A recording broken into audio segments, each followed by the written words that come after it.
What's up, YouTube? Welcome back. It's the Andy's Auto YouTube channel. My name is Andy, and we're going to go ahead and do a starter replacement on a Buick LaCrosse V8. Stay tuned. Do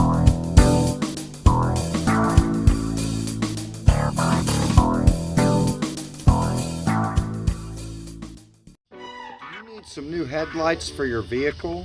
How about some turn signals? Some that are actually very bright. Click the link in the description below and check out Auxito LEDs. And if you use code AndysAuto, you'll get 15% off your order. Now back to the video. Here we are at the engine. If your engine, or engine bay rather, looks like this, then you should be able to follow right along. First thing we want to do is take a 10mm socket right over here and disconnect the negative cable on the battery.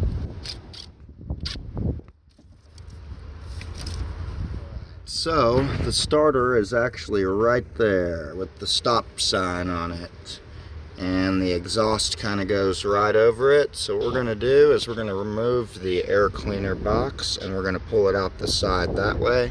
You can kind of see the top bolt for it right here, and then the bottom one is just down below right there. So in order to start getting this air box out, we're going to go ahead and take off this black metal bracket here, support brace, and then we should have some more access to the air cleaner box.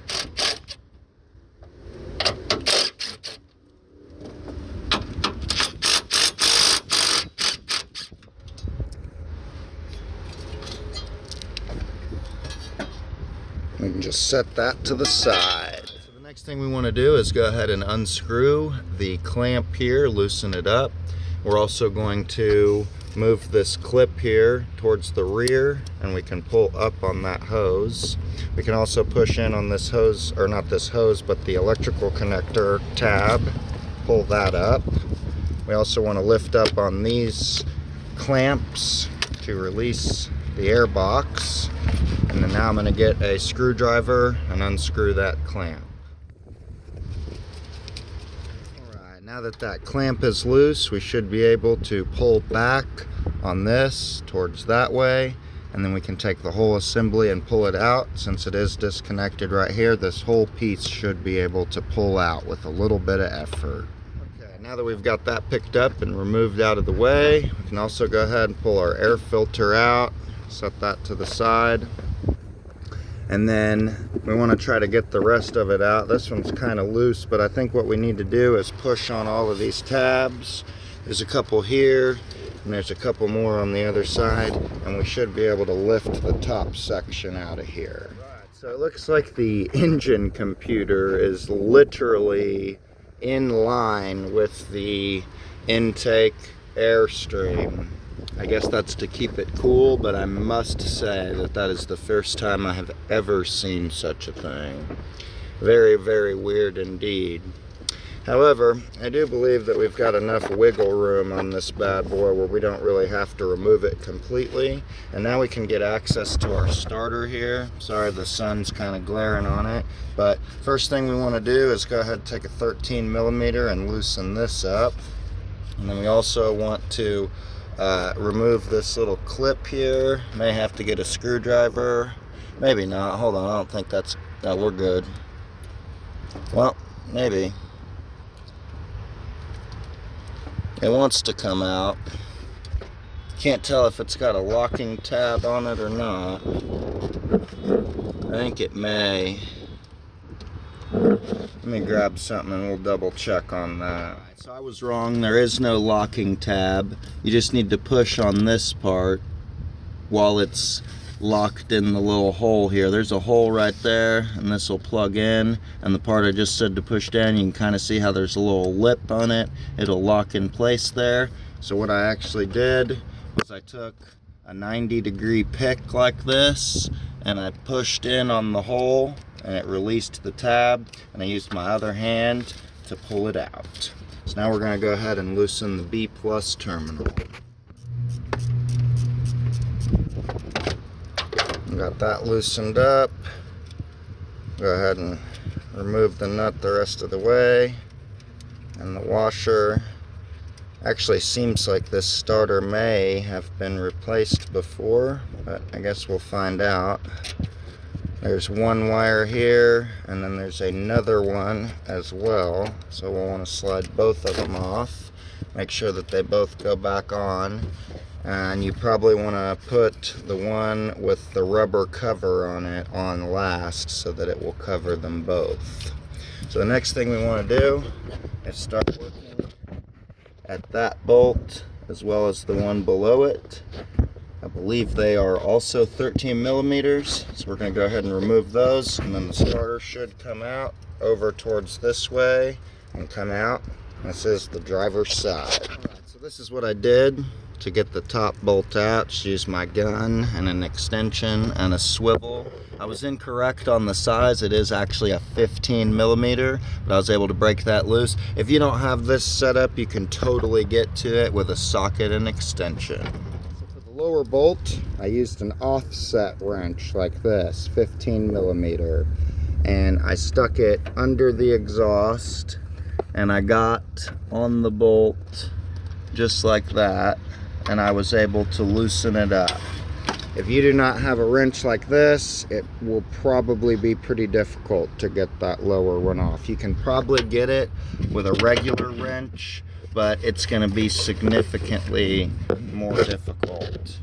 But I am able to loosen this lower bolt now. So let me get this thing out, and we should be able to pull the entire starter assembly out. Not a real big fan of the fact that the exhaust is right in the way, but once I get this out, we'll pull the starter. Alright, now that we have both bolts removed, I'm going to stick a pry bar right between the starter and the transmission case and just kind of wiggle it a little bit because it is kind of stuck. And then maybe give it a little more right here. Don't believe that there's more than 2 bolts on here, so this thing should just come out. I'm not sure why it's not coming out, unless there's another bolt that I'm missing, but give me just a moment. So taking a look at the new starter, there definitely is only 2 bolts, but it looks like it's got some pretty deep guide pins on it. So I'm just gonna have to keep on working it, and it should come off, and then I'll show you once it does. Alright, so after lots and lots of wiggling and prying, finally got the starter out. And of course, one of the guide pins got stuck in there.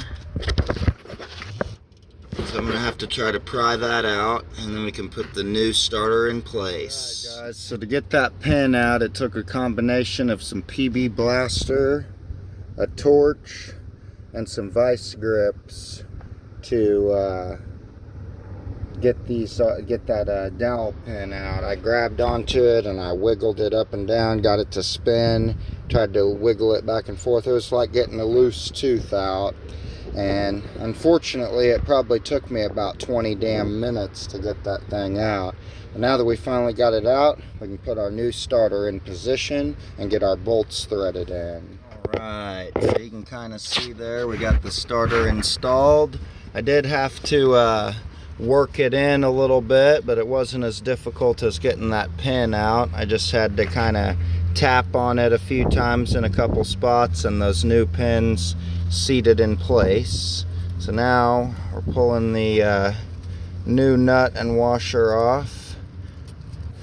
Also, for anyone that cares, the starter that I pulled off of this was replaced at one point in the past. Looked like it was a Napa starter or something. There's that. We'll go ahead and put the nut on there, tighten it up, and then go ahead and plug this in as well. Got that plugged in, we'll get this nut on, and we'll move on to the next step. Right, so once you got all your starter electrical reconnected, you want to find the little things that look like that inside this box here. There's a couple of them, and there's a rubber grommet underneath in a couple places, and you want to push that down in so it's not super wobbly and loose. And then we can take the top part, or middle part rather, of our air box, and we'll get it slid back into place. Make sure that all 4 clips lock into place, and we'll move to the next step. Now that we got that in place, as you can see, clips are in. We'll put our air filter back in, and then you can either put that bar across to just kind of hold this in place a little bit, or you can put the other half of the air box back on. Doesn't really matter which order you do it in. So those are the next things to do. I'm going to go ahead and grab this and put it on, and we'll move on to the next step. Got that piece on there, got the air filter nice and straight, got the clamps on there, got the case nice and lined up. Make sure to plug that electrical connector back in, this hose, as well as tightening that flathead clamp there. So the next thing we need to do is we need to put this bar back on. The 1 bolt hole goes over there, and the double one goes over here, and we'll put our bolts in. All right, and now that we got that bar on right there, next step, go ahead and reconnect your battery. Get that on there nice and good. We'll get our 10mm here, tighten that up, and at that point, the vehicle should start. So let's check it out. Running now. That's going to be the end of the video for today, guys. Hope you all enjoyed. If you're new here, please consider subscribing for more automotive related repair videos. Otherwise, please like, comment below, and I will see you next time.